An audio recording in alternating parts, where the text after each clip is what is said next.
Russell Westbrook has been the NBA's favorite punching bag for years. One day, he's a walking triple-double. Next, he's a turnover machine who can't shoot. People either love him or can't wait to call him Westbrick. He was so misunderstood that people couldn't tell if he was overrated or underrated. Russell Westbrook is both the most overrated and the most underrated player in that. Come on.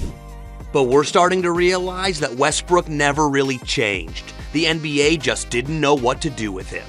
To be honest, it was unique. They just didn't put me in a position to make it unique. You know, I was in a position where I was playing not my position. Every team tried to fit him into a mold he didn't belong to, but all that changed with Nikola Jokic. The Joker not only helped Russ find his game, but he seems to know why he failed with the other teams. I mean, he's a great player. I think people and teams that he was past misunderstand him and didn't give him the opportunity to be who he is. But what did Jokic see that others missed? Let's go back to the very beginning to understand this. From his fashion sense, Russell Westbrook. I don't know. Is that 2 jackets? to the high-energy plays, Russell Westbrook can be hard to understand sometimes. While in Oklahoma, Westbrook and Kevin Durant were the engine of an emerging team.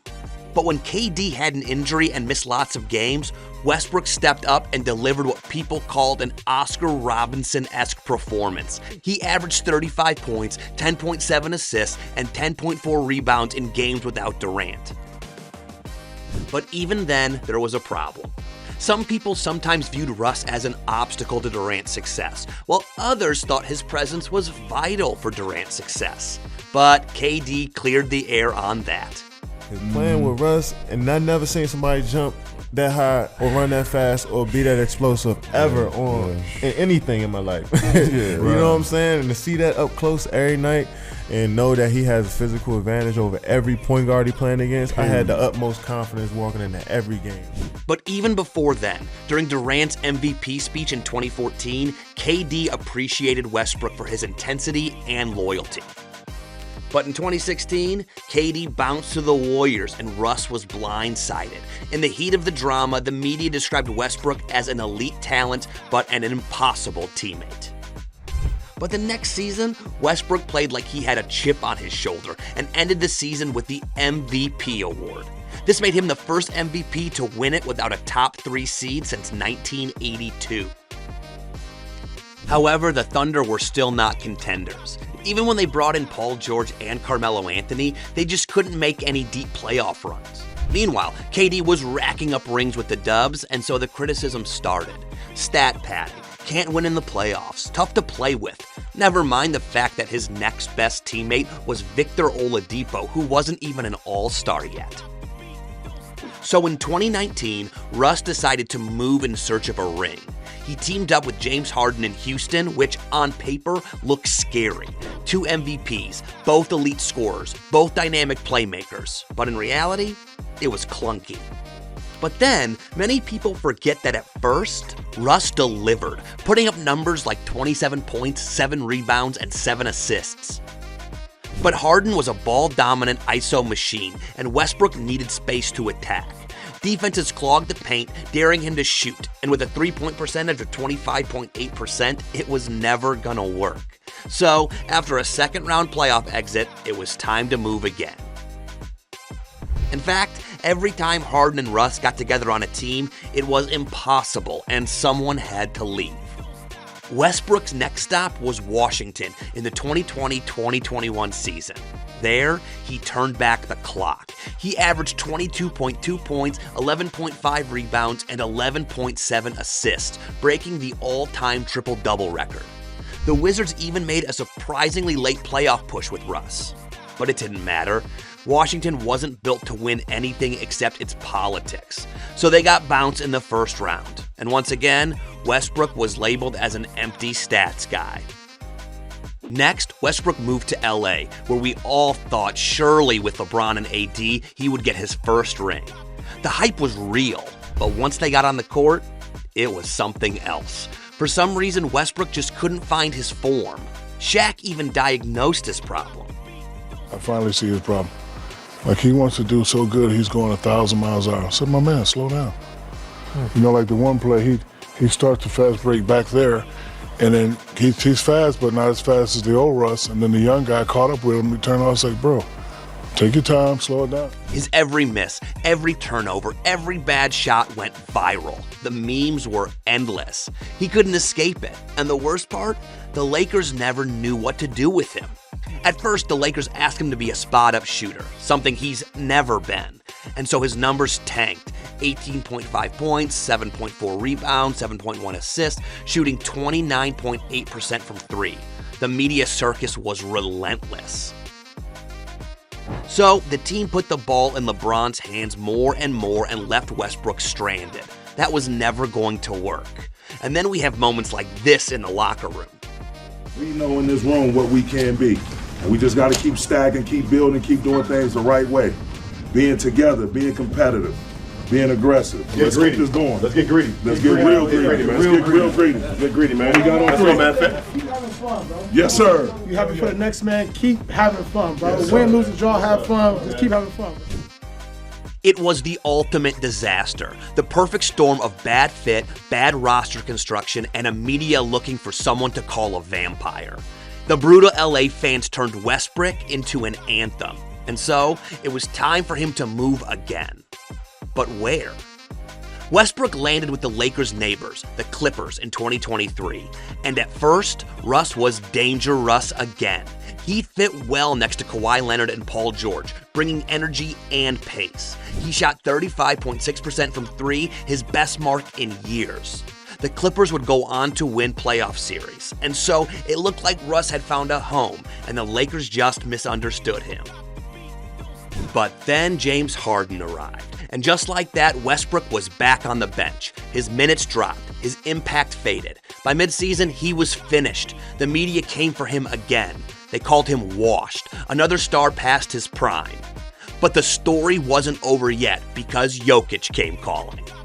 I mean, of course, we didn't have a good relationship on the court. We were fighting a lot and talking back and forth, but I know who he is a little bit outside of the court, so great teammate, vocal leadership, the guy who want to listen, the guy who want to follow in the gym, so I think he's a great player for us, and I think he's going to bring us all the good stuff.